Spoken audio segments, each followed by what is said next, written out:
grande movimento che si sviluppava in ogni accanto, era guidato da un intento deciso a tutto e privo di ogni scandalo. Per la Sicilia nostra separare e il nuovo Stato libero formare.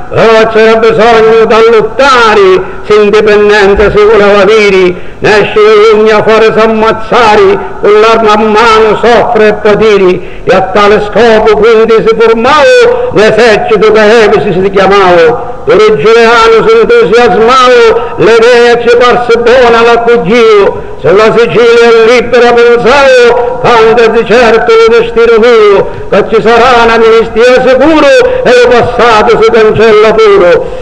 E ora resta un personaggio scuro, davanti un pezzo forte più davvero, forse un ministro, e la famiglia onore, e non pretendita, non palo zero. Ritorno un uomo rispettato e onesto, libero senza macchia presto destro. Pensando che se fece un manifesto, calo per affessare ragno a posto, e prospettante davvero funesto, di la maniera come fu composto, che Giuliano e aprì l'arrullamento, rimborsare l'uso reggimento.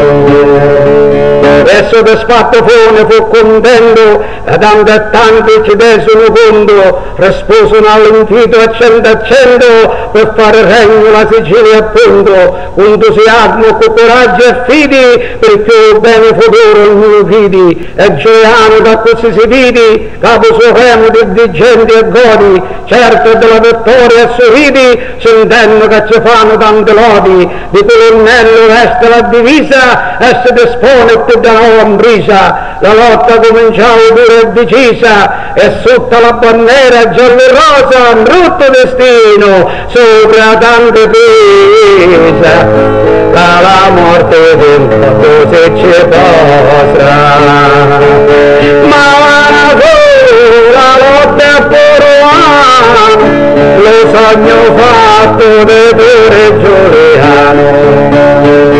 Speddio la battaglia mano a mano, a monte la voce fonda coglieno, mobile da un esercito isolano.